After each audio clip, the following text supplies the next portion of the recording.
Good afternoon. Today's lecture is going to cover the production flow analysis and simplification toolkit. Previously, I talked about design for flow and the importance of delay-free minimum cost material flow through the facility. There were three principles of design for flow: minimize flow, maximize directed flow, and minimize the cost of flow. And the method of the tool around which that whole approach to flow minimization and flow optimization uh, is done is this tool called production flow analysis. Production flow analysis consists of four stages: factory flow analysis, group or shop flow analysis, line or cell flow analysis, and tooling flow analysis. What I found is, or actually my research really proved, was that using the same suite of algorithms that have some of which have been programmed in the FAST software, production flow analysis and simplification toolkit software, you can essentially design facilities and make a lot of other improvements with the fundamental goal of minimizing flow, simplifying flow, and optimizing flow at any level of an enterprise. Single machine, a single cell, a single shop, or the entire enterprise. And of course, as far as suppliers go, you could treat each of them almost like a shop or a factory, and then do factory flow analysis and group analysis to improve them. So how does FAST work? FAST basically takes an Excel worksheet. It's called the FAST Input File. And in that worksheet, there are actually three spreadsheets. So if you will share with me here, it's the routing spreadsheet, the part spreadsheet, and the work center spreadsheet.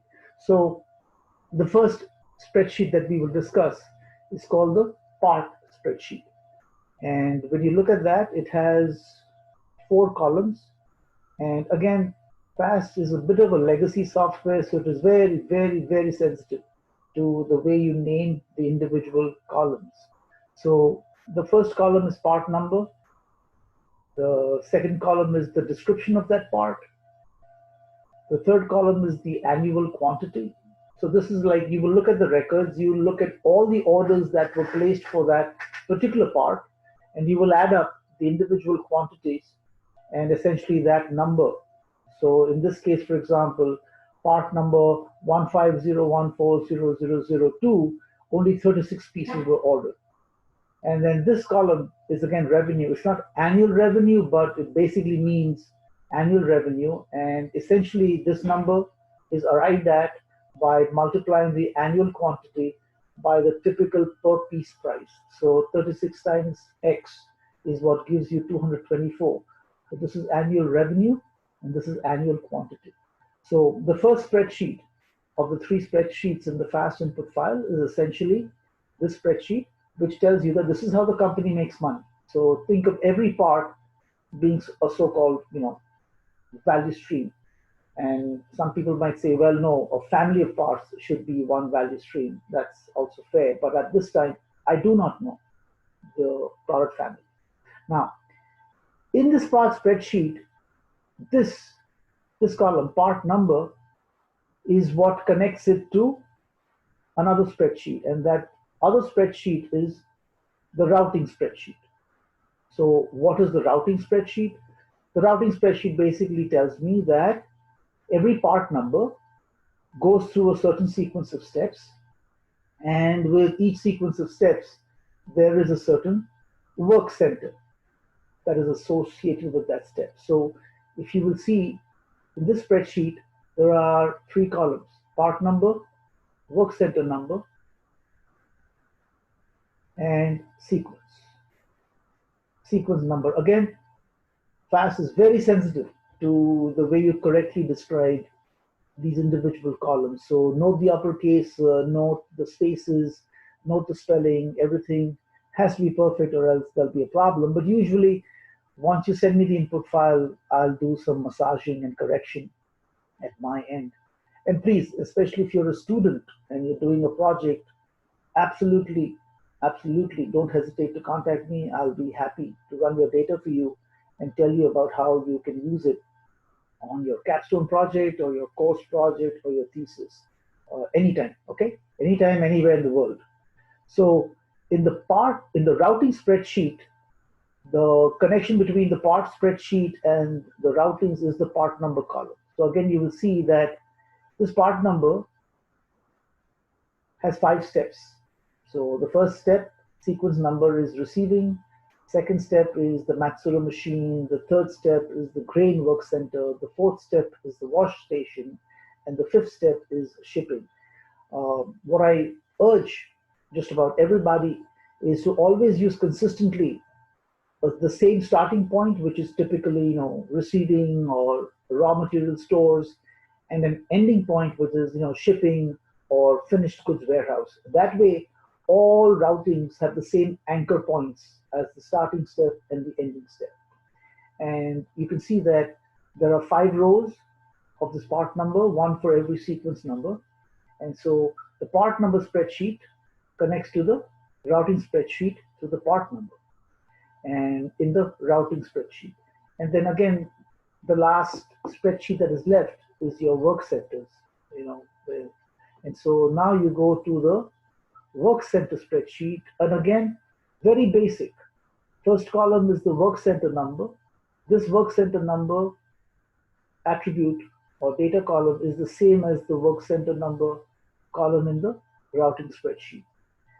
Second column describes, so use a very short, preferably use a very short kind of descriptor for each work center number, because that could otherwise complicate the graphics that FAST produces. The description could be fully detailed, okay? And the area is a default, just put one.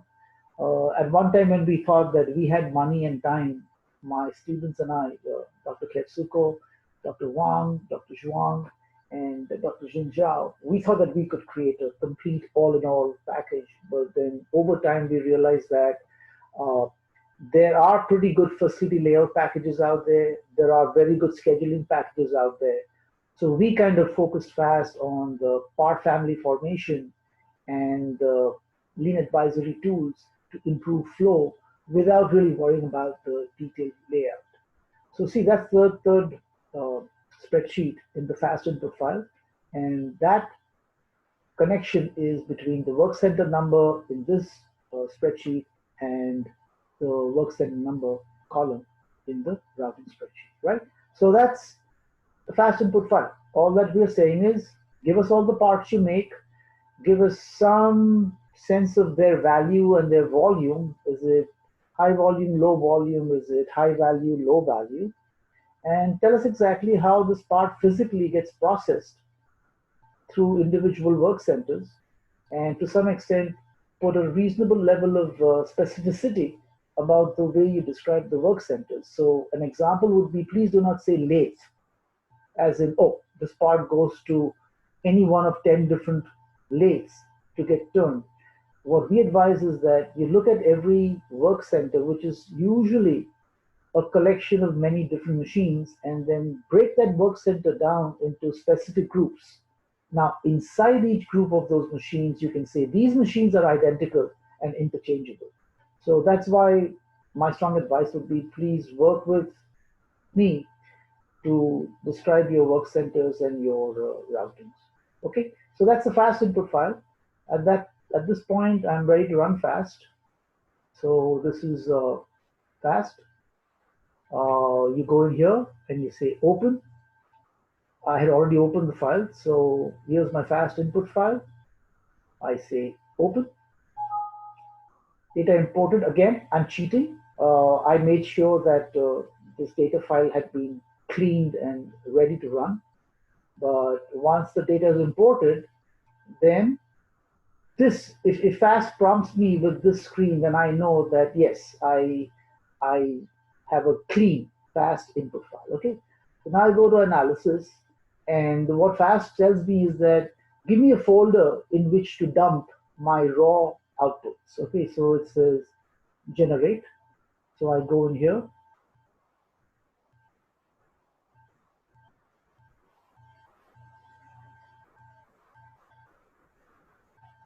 I mean, I've been doing this for many years, so you know, effectively, it's like if you're a student or a consultant or a practitioner, just send me the data, and we'll do our best to help you.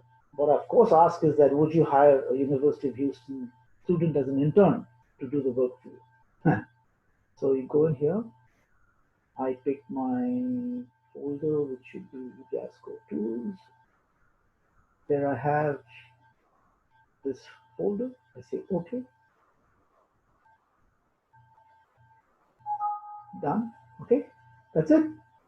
Now basically I go in here and it says results. And you see these are all the different outputs. So if you will bear with me, when I click on this, that basically tell me these are all the routings. Okay, so index number, next column is the part number, its quantity, its revenue, and its routing. So that's essentially the DNA, or the very basic, very essential DNA that is needed to do production flow analysis at any level, machine level, cell level, shop level, factory level, supplier network level, anything, anywhere where you have many entities with different routings wending their way through any combinations of resources.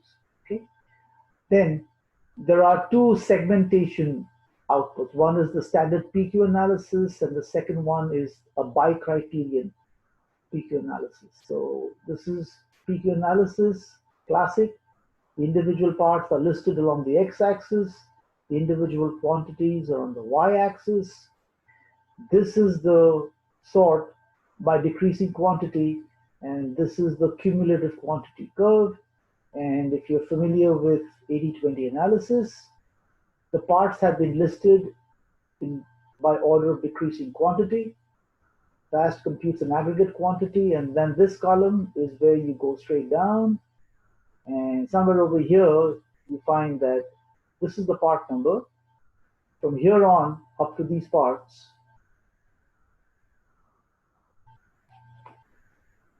these parts account for 80% of the total quantity of parts, and the total quantity of parts is way down here, which will be 114,068. Okay, so that is basically, with this analysis, you can chop up the transportation burden into these parts account for 80% of the volume, and therefore probably 80% of the material handling costs, and the rest of them are the low volume parts. The next segmentation is something that uses a proprietary algorithm. It's a weighted criterion.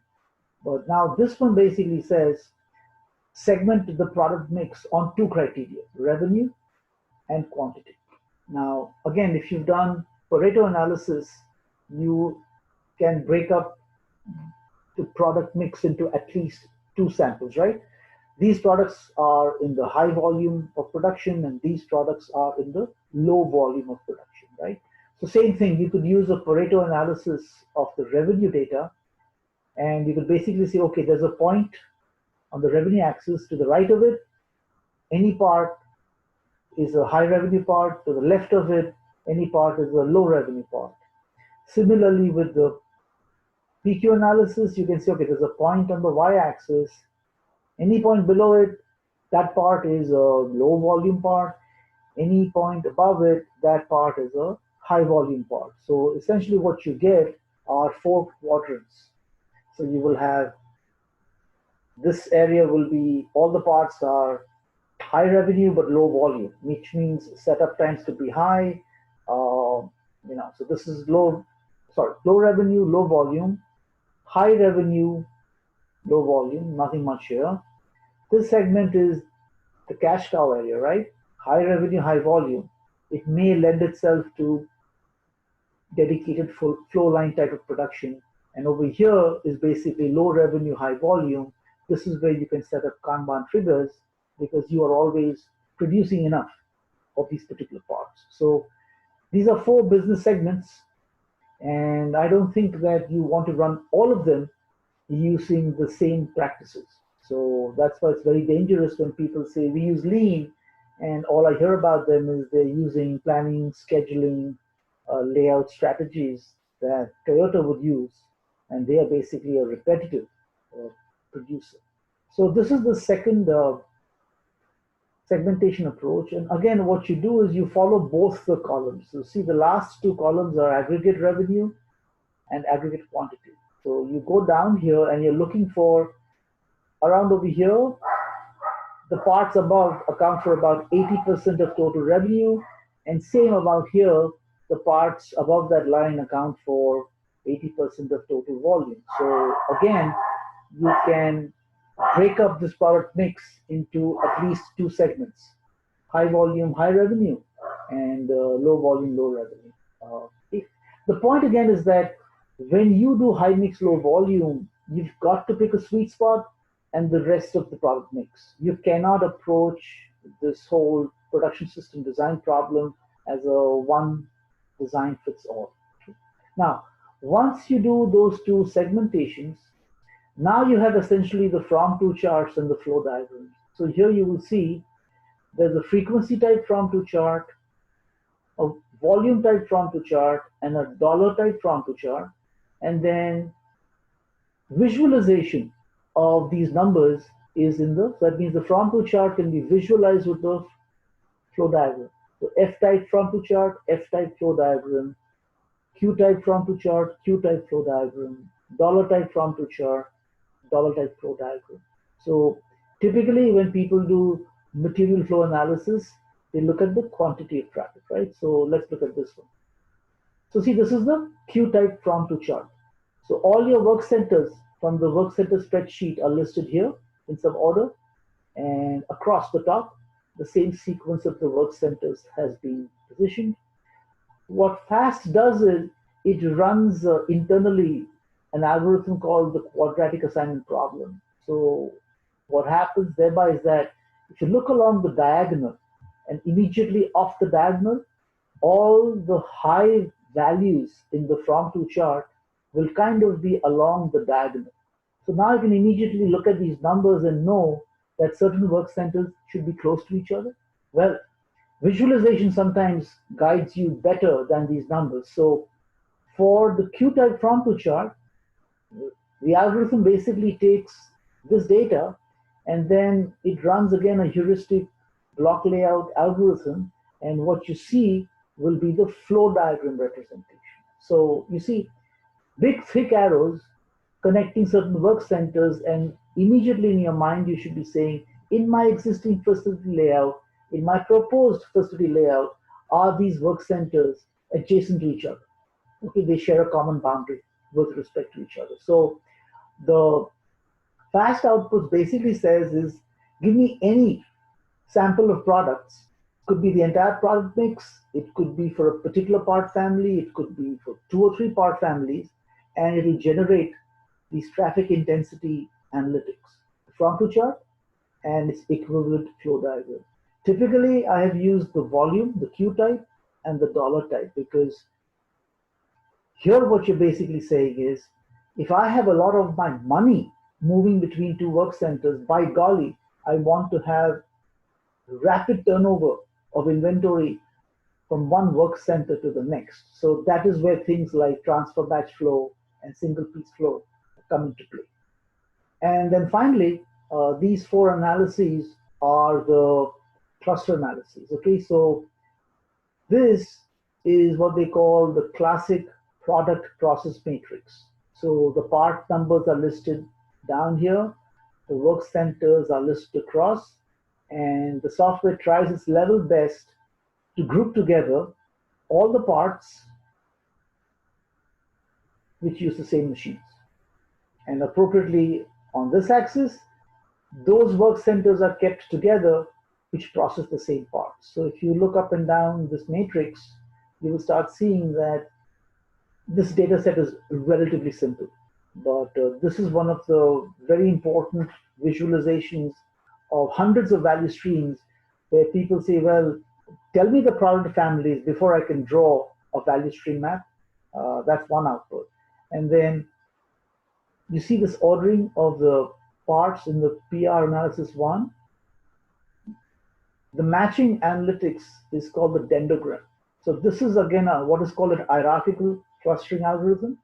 And this ordering of the parts is common to this ordering of the parts. So typically, because you're always using heuristics, these are all hard problems.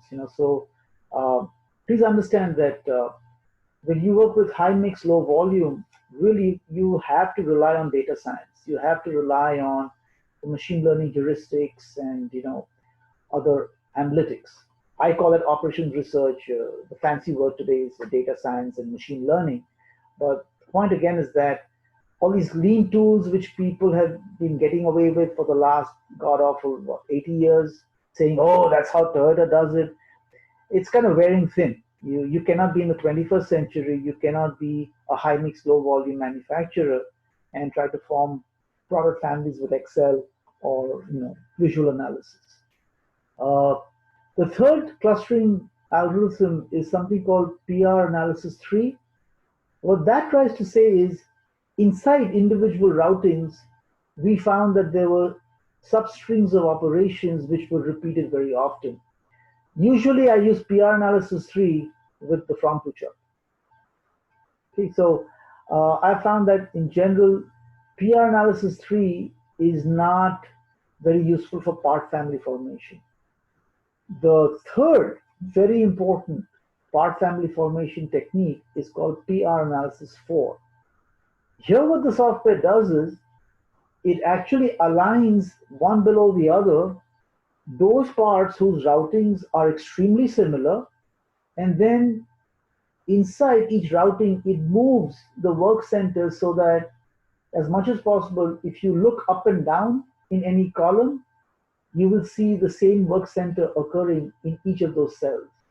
That helps to design what are called hybrid flow line layouts. That application is a detail that I will reserve for a future lecture, especially when I teach my second lean course in the fall semester. So I will leave the details for later. So what we have really is a simple analytic tool built around a classic manual method of production flow analysis, but it did not come from Toyota. It came from the United Kingdom. And there they mastered the thing, the science of group technology. They developed this method of production flow analysis. And what I found when I looked at Professor Tompkins' book and production flow analysis and how Toyota also designs their factories first and foremost for good material flow, kind of light bulbs went off, and I was like, hey, if I could implement analytics to implement production flow analysis, I can essentially implement the principles of lean, and essentially that would be how I implement job shop lean. So that's pretty much the output. So let me exit from there. So once I have these outputs, the question becomes, what do I do with it? So what FAST is able to do is it also generates an Excel spreadsheet of the same outputs. And I call this the FAST analysis report. So the same outputs which you saw earlier on the screen, they can all be basically put into Excel, and you can manipulate that data and make a lot of money and save a lot of money using those outputs. So you can see a little bit of massaging is necessary, but other than that, you know, all you have to do is print out these outputs, stick them on the walls, and let your industry engineers go to work for you and save you a lot of money. So that's the FAST analysis report. So what do I do with all this stuff, right? So next I will show you this slide. Essentially, it gives you like a structure of how the different outputs from FAST usually get used. So I've coined a term called LAT, Lean Advisory Tool, and each advisory tool does a certain focused analysis that can be implemented and have benefit, work in process reduction, waste elimination, but you don't want to kind of do too much with a single analysis. So these arrows indicate various connections. So that means here you have all the parts. You use PQ analysis and PQS analysis to get a sample. Now, once you get the sample, you can run that through the first two clustering techniques. And then once you get the individual clusters, you can visualize their flow with these from-to charts. Or you can take all the parts, run them through PR analysis 4, and then create the from-to chart, and then make some decisions about duplicating machines or grouping 3 or 4 machines into a partial cell, even if you can't get a complete cell. Uh, that's basically the flow of logic. Again, all of these algorithms essentially are taught in a typical facilities planning course or a lean manufacturing course or a manufacturing systems class. All that needs to be done is that if you harness the power of algorithms, then you can do so much more. So that's essentially uh, the logical way in which to use the various outputs. And over here, if you see, these are all the algorithms out there. They're mostly heuristics, but the fundamental way to analyze flow is to understand that uh, a lot of the manufacturing data takes certain well-known structures that computer science folks, uh, data science folks easily understand. You know, so travel charts, binary vectors, strings, trees, graphs. Depending on the structure of that data, you can apply certain algorithms, and the outputs from those algorithms can then be put to use to essentially do large scale simplification of material flow. So what do you do with all these outputs, right? Um, Here, it's an appendix from my book. It essentially describes a whole checklist for implementing a manufacturing cell. So what you will see here is that when you're implementing a cell, there's a lot of things that you need to do. And what FAST does is that when you design the work cell, once you have the basic layout of the equipment, then you understand, okay, now when I implement all these support services, determine equipment requirements, determine staffing requirements, design the internal layout of the cell. This continues.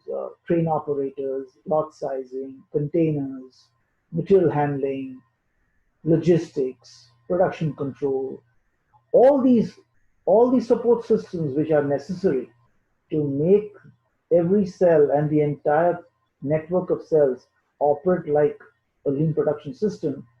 That cannot happen if you don't know the size and scope of the production system. So if you look at each cell, you at least need to know, oh, this cell involves these machines and these parts being produced using those machines. Unless you know those basic details, uh, it's very hard to sort of put an arm around the specifics of all these support systems which you need to implement. So I'm not going to get into all this. I will simply tell you how, in a certain case study, um, once I had done the basic analysis with FAST and I had designed the suggested layout, then I left off with the client to say, so you need to do all this other stuff now when you go live with these cells that you have implemented. So here's the situation. What this company was doing was they had bought out another machine shop, and now they were going to take the machines from that shop and move them into the shop that they owned. So what they said, look, we've heard about job shop lean and Dr. Irani's work.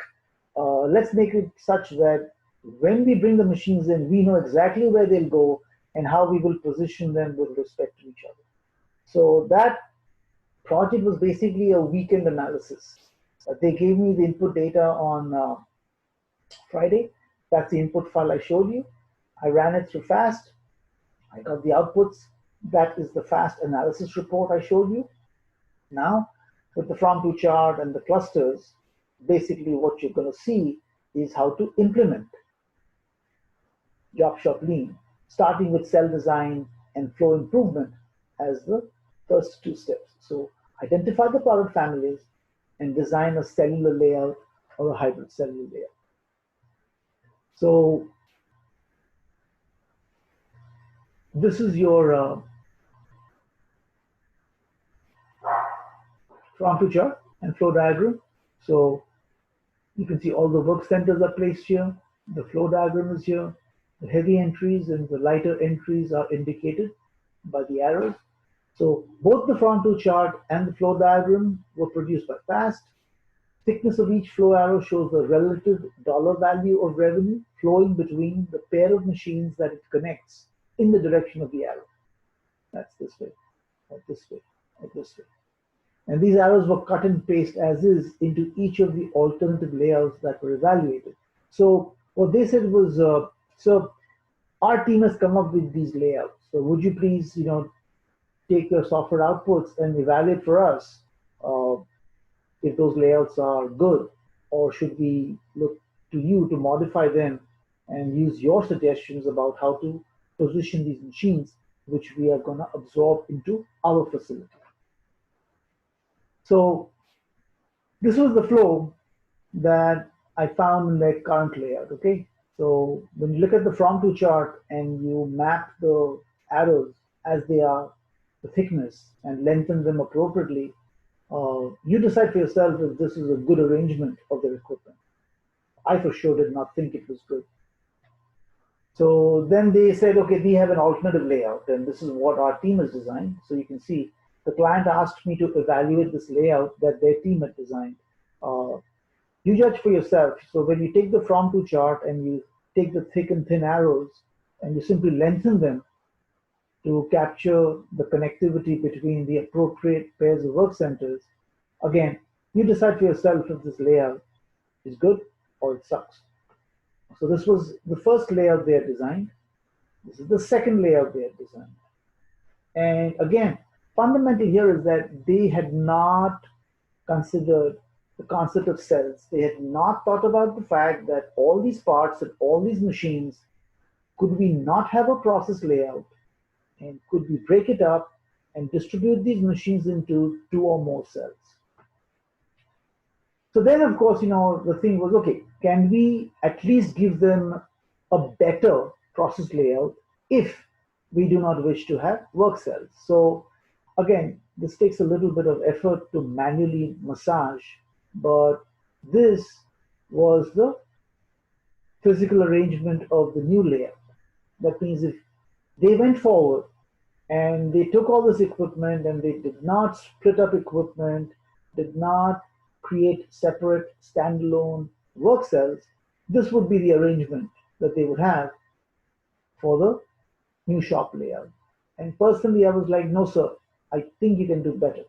So this was the two cell layout. So we basically said, okay, let's keep receiving and shipping as common.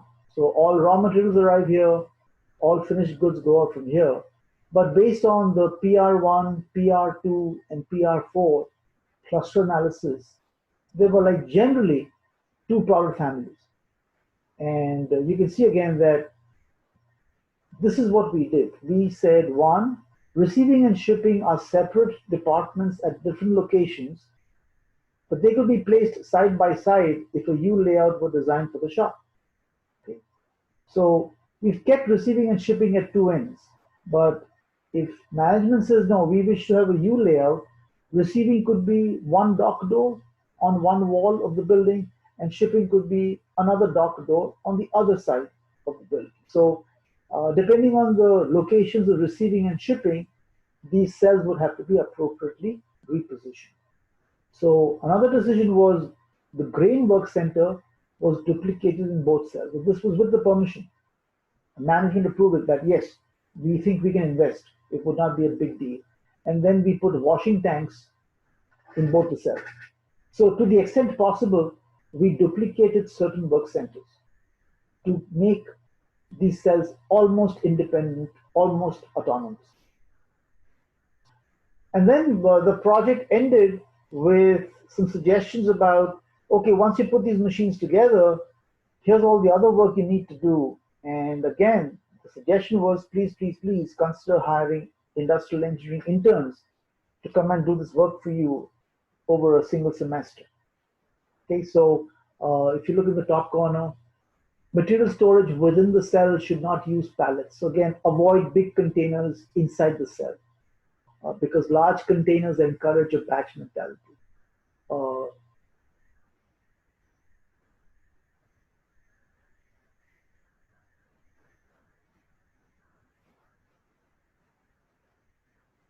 so I'm here.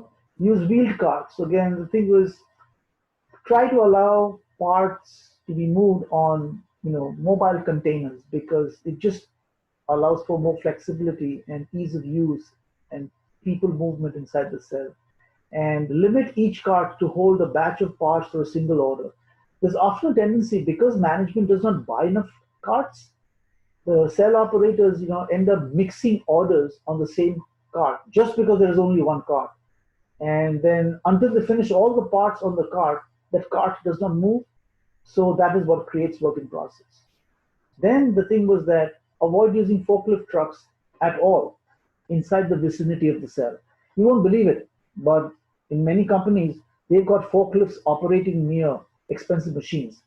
One little hit and poof, that machine will have to be recalibrated at a pretty high expense.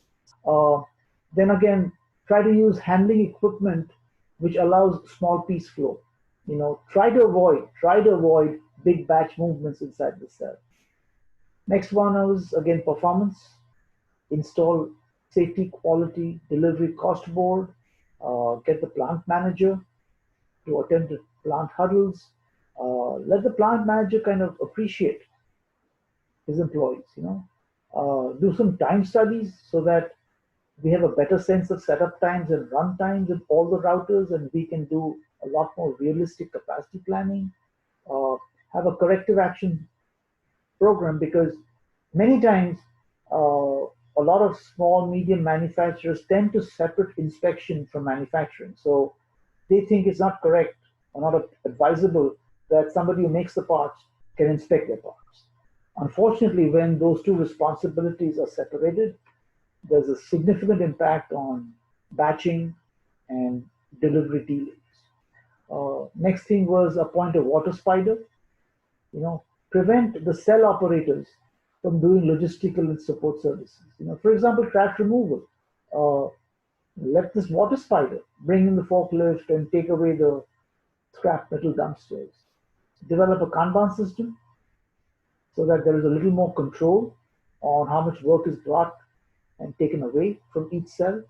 Uh, Install a mobile storage rack outside the cell that can be rolled around. Uh, Keep tight visual control of inventory. Try to have scheduling, and to the extent possible, have electronic disbursement of the schedules.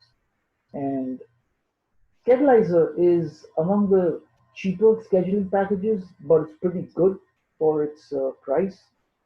Especially now that you create cells, I think that Schedulizer becomes a lot more effective only because the schedules it produces do not involve too many machines and too many parts. And the transfer time to move a particular part from one machine to the next becomes very small. And so any schedule that a software like this produces has a better chance of actually being implemented. So these were some of the support services that I advised the management of this company to be sure that they implemented or at least understand that they should implement, besides just moving these machines in and making sure that from the get-go, from the outset, they were positioned correctly and not as if, oh, there's some place over there, let's go put the machines there. So do you see the start to finish that any manufacturer that says we make a high variety of product, it is very important that they do three things to implement lean. They know their product families, they design the layout of the facility, preferably to have cells or a hybrid cell arrangement, and they use some level of finite capacity scheduling to manage these cells and the shared resources. All three are hard problems.